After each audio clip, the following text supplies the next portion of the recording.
Hello students, हमारे YouTube channel देव 63 knowledge पर आप सभी का स्वागत है। सभी को सबसे पहले तो राधे राधे, जय श्री कृष्णा, जय श्री श्याम। भाई आ जाइएगा, हम अपने स्टार्ट करते हैं मस्ती की पाठशाला। यानी कि जो हमारा भाई इसमें जो मैथ का चैप्टर चल रहा है आपका कक्षा 10 का, यानी कि हाई स्कूल की जो मैथ का चैप्टर है, आज हम इसमें नया चैप्टर स्टार्ट करने वाले हैं। वो है कौन सा? वृत्तों से संबंधित क्षेत्रफल निकालना। यानी कि कोई सर्किल है, कोई आपका सर्किल्स दिया हुआ है, उसका क्षेत्रफल निकालना है। किस तरह से उसके क्षेत्रफल से निकालते हैं?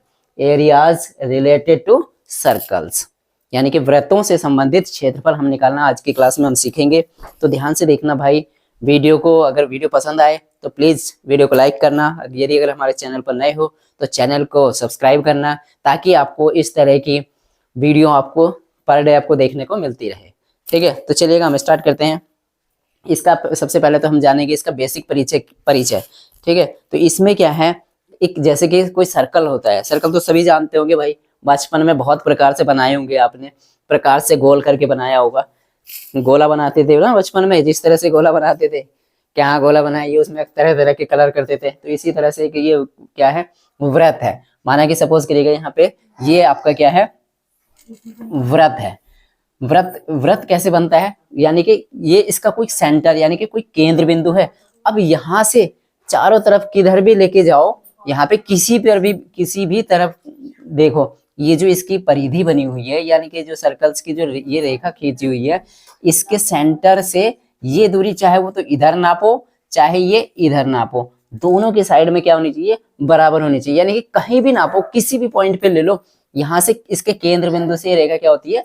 बराबर होती है। अब यहाँ से अगर हम इसके जो सेंटर है, ये सेंटर है, सेंटर से देखें तो यहाँ से लेके माना सपोज करिएगा ये ए पॉइंट है और ये बी पॉइंट है, ये ओ पॉइंट है। ठीक है, अब ये इसका सेंटर है, बीच का केंद्र बिंदु है। ठीक है, अब इसका जो केंद्र बिंदु है यहाँ से लेके और ए तक के बीच की दूरी को क्या बोलते हैं? इसको बोलते हैं वृत्त की त्रिज्या। क्या बोलेंगे? ओ से लेके ए तक को क्या बोलेंगे? ओ से लेके ए तक, ओ ए जो रेखा हो गई, ये रेखा खंड हो गया, रेखा हो गई, तो इसको क्या बोलेंगे? वृत्त की त्रिज्या। क्या बोलेंगे? वृत्त की त्रिज्या हो गई। ठीक है, वृत्त की त्रिज्या।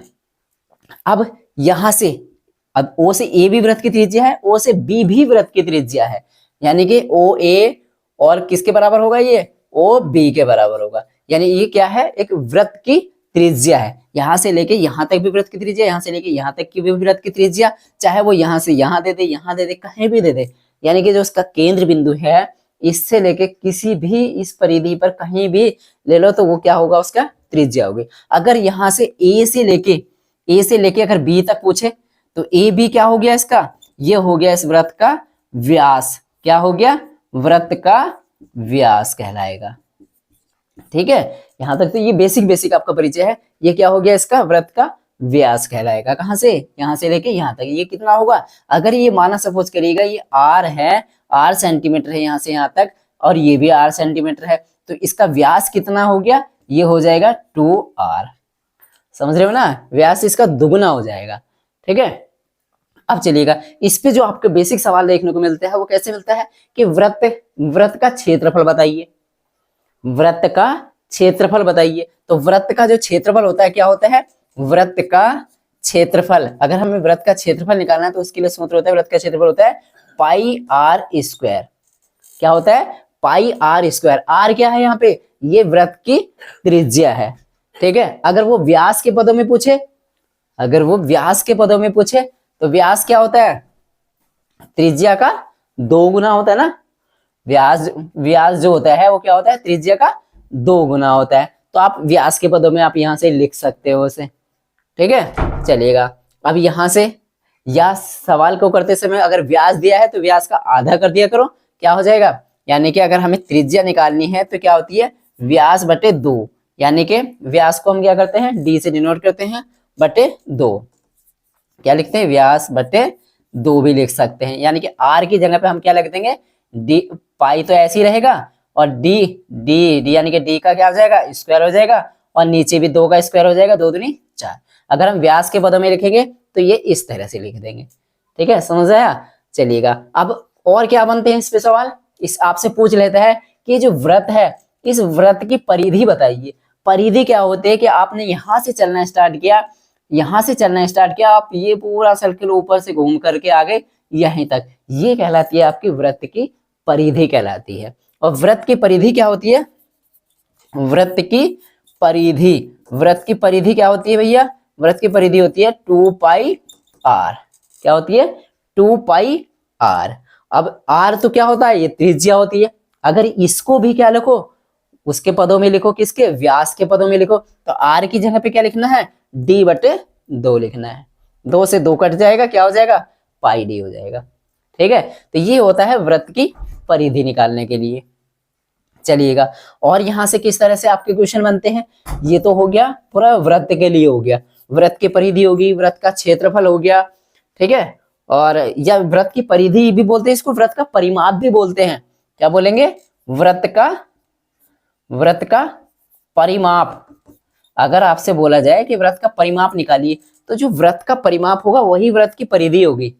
ठीक है, चलिएगा, अब यहां से आपको क्या बोल सकता है? वो आधे वृत्त के लिए भी तो बोल सकते हैं। यहां से आपको जो है आधे वृत्त के लिए भी बोल सकते हैं। अब अर्धवृत्त, आधा वृत्त मतलब अर्धवृत्त के लिए बोल सकते हैं। तो अर्धवृत्त के लिए क्या हो जाएगा?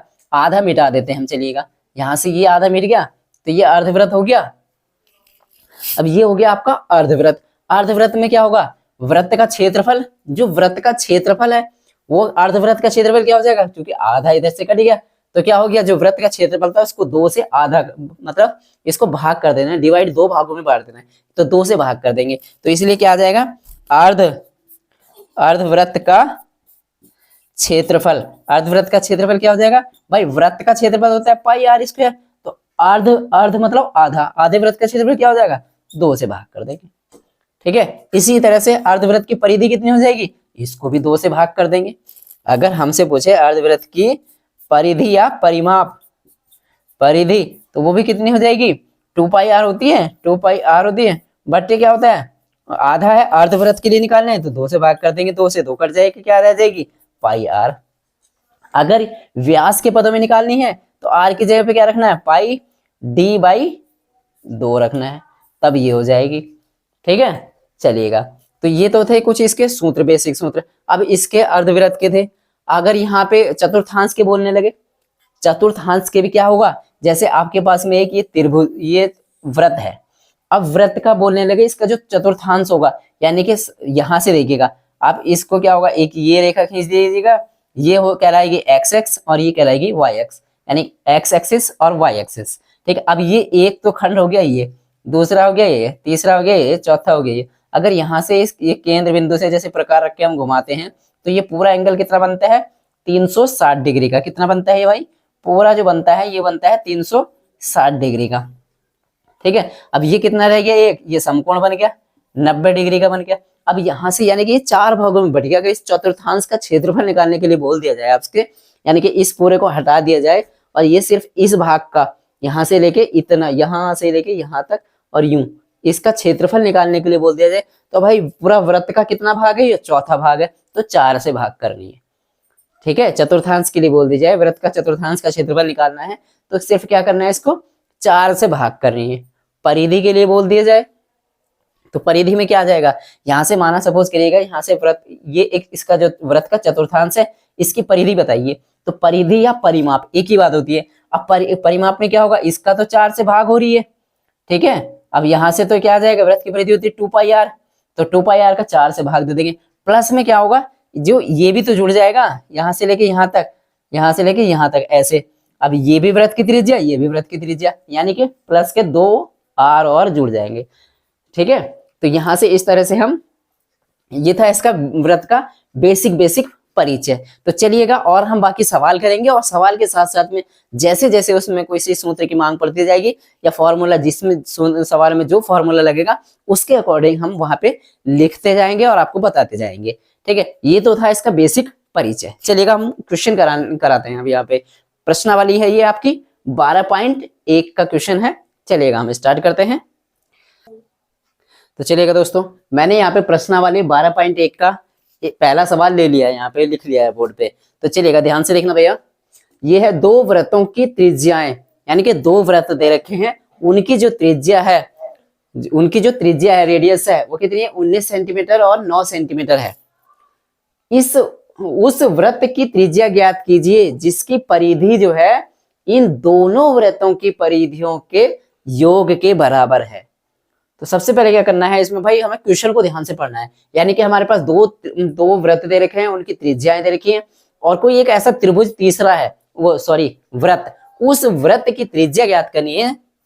यानी कि एक और तीसरा वृत्त है, उस वृत्त की त्रिज्या ज्ञात करनी है जिसकी परिधि जो है इन दोनों वृत्तों की परिधि के योग के बराबर है। तो सबसे पहले क्या करना पड़ेगा, इन दोनों वृत्त की परिधि निकालनी पड़ेगी और दोनों परिधियों का योग करना पड़ेगा जब वो तीसरे वृत्त की परिधि के बराबर आएगी। तो चलिएगा हम स्टार्ट करते हैं। यहाँ पे क्या है, यानी कि पहला वृत्त की त्रिज्या r1 मान लेते हैं। ठीक है, पहला वृत्त की त्रिज्या एक की है r1। यहाँ पे लिख लेता हूं मैं फर्स्ट, यानी कि पहला वृत्त की त्रिज्या कितनी है भैया, ये है r1 बराबर दे रखी है 19। ठीक है, 19 दे रखी है। तो यहां से हम इस पहले वाले वृत्त की क्या निकाल लें, परिधि निकाल लें। 19 सेंटीमीटर है। ठीक है, 19 सेंटीमीटर। तो यहां से हम क्या निकाल लेंगे, फर्स्ट वृत्त की परिधि निकाल लेंगे। तो फर्स्ट वृत्त की परिधि क्या हो जाएगी, परिधि होती है 2 पाई r। अब r की जगह पे क्या है, त्रिज्या 19 सेंटीमीटर, तो रख देंगे यहाँ पे, यानी कि 2 गुणा पाई गुणा 19। तो यहां से कितना आ जाएगा, 19 दूनी 38 पाई। ये आगे इसकी सेंटीमीटर, ये आगे इसकी क्या, वृत्त की परिधि, यानी कि पहले वाले वृत्त की परिधि। अब दूसरे वाले वृत्त की परिधि अब निकाल लेंगे, यानी कि सेकंड वृत्त की परिधि है, जो सेकंड दूसरा वाला वृत्त है। सेकंड वृत्त की त्रिज्या दे रखी है हमें, कितनी दे रखी है, त्रिज्या हमें कितनी दे रखी है, r2 बराबर दे रखा है हमें 9 सेंटीमीटर। कितनी है, 9 सेंटीमीटर है। चलिएगा, अब यहां से हम सेकंड वृत्त की परिधि निकाल लेंगे। सेकंड वृत्त की क्या निकाल लेंगे, परिधि। तो ये क्या होती है, ये भी होती है 2 पाई r। अब 2 गुणा पाई की जगह पे पाई रहने देंगे, r यहाँ पे त्रिज्या क्या है 9 सेंटीमीटर, तो गुणा 9 रख देंगे, आ जाएगा 9 दूनी 18 पाई। ये इतने सेंटीमीटर आ गई। अब प्रश्न के अनुसार जो इन्होंने क्या कहा है, प्रश्नानुसार देखना है, यहाँ पे ध्यान से देखना, प्रश्नानुसार इन्होंने बोला है कि जो तीसरा वृत्त है उसकी परिधि जो है ना, इन दोनों वृत्तों की परिधि के योग के बराबर है। यानी कि इस वाले वृत्त की परिधि और इस वाले वृत्त की परिधि को जोड़ देंगे, वो क्या आएगी, वो तीसरे वाले वृत्त की परिधि के बराबर आएगी। यानी कि तीसरे वृत्त की परिधि, हमें तीसरे वृत्त की जो उस वृत्त का त्रिज्या ज्ञात करनी है, यानी कि कोई तीसरा वृत्त है उसकी त्रिज्या निकालनी है। तो त्रिज्या के लिए हमें क्या निकालना पड़ेगा, त्रिज्या निकालने के लिए पहले इसकी परिधि तो देखें। तो तीसरे वृत्त की परिधि क्या हो जाएगी, परिधि, तीसरे वृत्त की परिधि क्या हो जाएगी, ये हो जाएगी, यानी कि पहले वृत्त की परिधि प्लस दूसरे वृत्त की परिधि कितनी है, ये है फर्स्ट वृत्त की परिधि, यहाँ पे लिख ही देता हूँ, चलिएगा। फर्स्ट वृत्त की परिधि, फर्स्ट वाले की परिधि और प्लस सेकंड वाले की परिधि, सेकंड वाला जो वृत्त है उसकी परिधि। ठीक है, तो ये कितनी हो जाएगी, अब यहां से परिधि का सूत्र होता है 2 पाई r। इसको माना तीसरे वृत्त की त्रिज्या r है, ये तो r1 और r2 मानी थी, इसकी मान ली r बराबर फर्स्ट वृत्त का कितना है 38 पाई प्लस ये कितना है सेकंड का 18 पाई। तो कितनी हो गई, 38 और 18, 8 और 8 16 का 86 लगा, 1 3 और 1 4 और 1 5 56 पाई हो गई। ठीक है, तो यानी कि 2 पाई r बराबर कितना आ गया 56 पाई। पाई से पाई कट जाएगा, ठीक है, 2 से इसको काट देंगे 56 को कितनी बार, r बराबर कितना हो गया 28 दूनी 56। तो यहाँ से क्या आ गया r यानी कि 28 सेंटीमीटर। यानी कि तीसरे वृत्त की जो त्रिज्या आ गई वो कितनी आ गई, 28 सेंटीमीटर आ गई। ठीक है भाई, स्टेप बाय स्टेप चलना है, कुछ नहीं है, सवाल बहुत आसान होता है, बस आपको क्वेश्चन की लैंग्वेज पकड़नी होती है। बिल्कुल ध्यान से देखते जाओगे, एक एक स्टेप फॉलो करते जाओगे, आपका आंसर आ जाएगा। ठीक है, चलिएगा मैं यहाँ पे अब दूसरा क्वेश्चन लिख लेता हूँ, एक और तरह का क्वेश्चन कराता हूँ आपको, यहाँ पे ध्यान से देखना भैया। तो आ जाइएगा, यहाँ पे मैंने क्वेश्चन नंबर 2 लिख दिया भैया। ठीक है, ये है एक वृत्त के चतुर्थांश का क्षेत्रफल ज्ञात कीजिए जिसकी परिधि कितनी है 22 सेंटीमीटर है। उस एक वृत्त है, उसके चतुर्थांश का क्षेत्रफल, जो मैं अभी आपको सबसे पहले मैंने यही चीज बताई थी, यानी कि एक वृत्त है उसका चौथा भाग यानी चतुर्थांश, क्वाड्रेंट, उसे बोलते हैं क्या, क्वाड्रेंट। तो ये एक वृत्त है। अब वृत्त में कितने भाग करें, यहाँ से 4 भाग करने हैं, चतुर्थांश यानी कि 4 भाग करने हैं। तो इस तरह से हम करेंगे, यानी कि ये फर्स्ट कोऑर्डिनेट होता है, क्वाड्रेंट होता है, ये सेकंड, ये थर्ड और ये फोर्थ क्वाड्रेंट होता है। ठीक है, यानी कि अब हमें क्या बताना है, यहाँ पे एक वृत्त है उसके चतुर्थांश का क्षेत्रफल। चतुर्थांश मतलब इस कोई सा भी एक, ये हो गया एक चतुर्थांश, यानी कि एक ये हो गया, एक ये हो गया, एक ये हो गया, एक ये हो गया, इस तरह से 4 चतुर्थांश है ना क्वाड्रेंट। तो अब इस एक का क्षेत्रफल हमें बताना है, इसका क्या बताना है, क्षेत्रफल बताना है हमें। तो हमें पता है अब एक वृत्त है, पूरा वृत्त है, वृत्त का क्षेत्रफल होता है वृत्त का क्षेत्रफल क्या होता है, पाई आर स्क्वायर। अब इसका कौन से भाग का बताना है, चौथे भाग का। तो हमें किससे भाग करनी है, 4 से भाग करनी है। ठीक है, चलिएगा अब हम इससे स्टार्ट करते हैं, जिसकी परिधि कितनी है, 22 सेंटीमीटर है। अभी हमें इसकी त्रिज्या नहीं पता, सिर्फ क्या कहा है इन्होंने, कहा है इस पूरे वृत्त की जो परिधि है वो है 22 सेंटीमीटर है, और जहां पे पाई का मान क्या लेना है, 22/7 लेना है। इन्होंने स्पष्ट लिख दिया 22/7। तो चलिएगा, ये क्या होता है, वृत्त की परिधि, वृत्त की, पहले इसकी मान लेते हैं कि माना वृत्त की त्रिज्या कितनी है, माना वृत्त की त्रिज्या हम मान लेते हैं क्या है, r सेंटीमीटर है।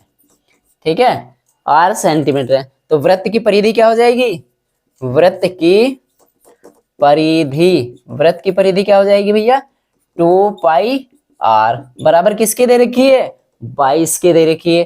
तो क्या रखेंगे यहाँ पे, 22 रखेंगे। तो चलिएगा अब यहाँ पे क्या करना है, पाई का मान रखना 22/7, 22/7। तो चलिएगा 2 पाई की जगह पे क्या रखेंगे, 22/7 गुणा क्या है, r बराबर क्या है, 22 के बराबर है। ठीक है, अब चलिएगा इसको हल कर दीजिएगा, हल करके यहाँ से r का मान यानी कि इसकी त्रिज्या निकाल लीजिएगा। तो r बराबर क्या हो जाएगा, अब यहाँ भी 22 है, चलिएगा पहले इसको इधर से इधर लेके चले जाते हैं, बराबर की दूसरी तरफ, इधर 22 था, अब ये 7 यहाँ पे भाग में है, तो यहाँ जाएगा 22 के पास में, तो कहाँ चला जाएगा, गुणा में। अब ये 2 इधर गुणा में है, तो ये कहाँ चला जाएगा, भाग में। ये 22 भी गुणा में है, तो ये कहाँ चला जाएगा, भाग में। अब 22 से 22 कट जाएगा, तो क्या रह गया, r बराबर कितना आ गया, 7/2 आ गया, इतने सेंटीमीटर। ये इसकी क्या आ गई, त्रिज्या आ गई। इस वृत्त की त्रिज्या हमें पता चल गई, ये 2 है भैया ऊपर 2। ठीक है, ये हमें इस वृत्त की त्रिज्या पता चल गई, जो एक वृत्त है इस वृत्त की त्रिज्या हमारे पास कितनी आ गई, 7/2 सेंटीमीटर, ये हमारी वृत्त की त्रिज्या आ गई।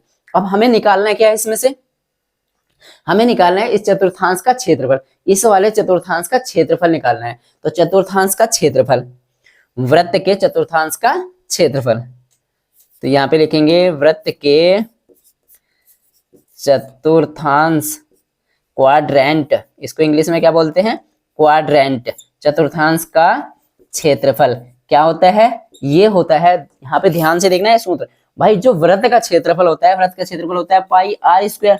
चूंकि ये चतुर्थांश है यानी कि चौथा भाग है वृत्त का, तो 4 से क्या करेंगे, भाग कर देंगे। ठीक है, चलिएगा अब सीधे सीधे मान रख दीजिएगा, पाई की जगह पे क्या रखना है, 22/7, r का मान कितना है, 7/2, यानी कि कितना हो जाएगा, 7/2 गुणा 7/2। क्यों किया हमने 2 बार गुणा, क्योंकि ये स्क्वायर था, इसका स्क्वायर था, इसलिए हमने इसको 2 बार लिख दिया। अब बटे में क्या है, इन सब के बटे में है 4, इन सब के बटे में 4 है, तो यहाँ पे क्या कर दोगे आप, इसको बटे में 4 कर लो, या सबके बटे में 4 है वो इसके बटे में ही आ जाएगा, 4/1 करोगे तो 1 ऊपर चला जाएगा, बटे में आ जाएगा 4। ठीक है, चलिएगा अब इसको सॉल्व कर लीजिएगा। अब इसको सॉल्व करेंगे तो इस 7 से तो क्या हो गया, एक 7 कट गया। अब देखिएगा यहाँ से इस 2 से क्या हो गया, ये कट गया कितनी बार, 11 बार। अब 11 की गुणा 7 से करेंगे तो कितना आ जाएगा, 11 सत्ते 77 बटे कितना, 4 दूनी 8। तो यानी कि इस चतुर्थांश का क्षेत्रफल कितना आ गया, 77/8 आ गया, 4 दूनी 8, 77/8। अब ये देखना ये है कि इसका मात्रक क्या लिखना है। यहाँ पे हम मात्रक क्या कैसे पता करेंगे, ये भी मैं आपको बता देता हूँ। चूंकि पाई आर स्क्वायर, आर को कितनी बार लिखा था, 2 बार, यानी कि ये भी 7/2, ये भी 7/2, यानी कि r गुणा r। अब r गुणा r, तो ये 1 सेंटीमीटर तो यहाँ से आया, 1 सेंटीमीटर यहाँ से आया, तो क्या हो गया वर्ग सेंटीमीटर, या सेंटीमीटर स्क्वायर भी बोल सकते हैं, या हम इसको लिख सकते हैं सेंटीमीटर स्क्वायर लिख सकते हैं, या इसको क्या लिख सकते हैं वर्ग सेंटीमीटर, यही क्या हो जाएगा हमारा आंसर हो जाएगा। ठीक है, तो उम्मीद करता हूँ भाई आपको वीडियो अच्छी लगी होगी, हमारी क्लास अच्छी लगी होगी। अगर आपको क्लास अच्छी लगी है तो प्लीज वीडियो को लाइक करना भाई, चैनल को सब्सक्राइब करना और हमें सपोर्ट करना भाई। तो चलेगा, मिलते हैं आपको नई क्लास में इसी टॉपिक के साथ में, यानी कि प्रश्नावली 12.1 है, 12.2 के सवाल कराएंगे। आपका जो चल रहा है चैप्टर नंबर वृत्त से संबंधित क्षेत्रफल, जो 12वां चैप्टर है आपका, वो चल रहा है। तो चलिएगा, मिलते हैं नई क्लास में। थैंक यू, तब तक के लिए अपना ध्यान रखिएगा। थैंक यू, जय हिंद, जय भारत।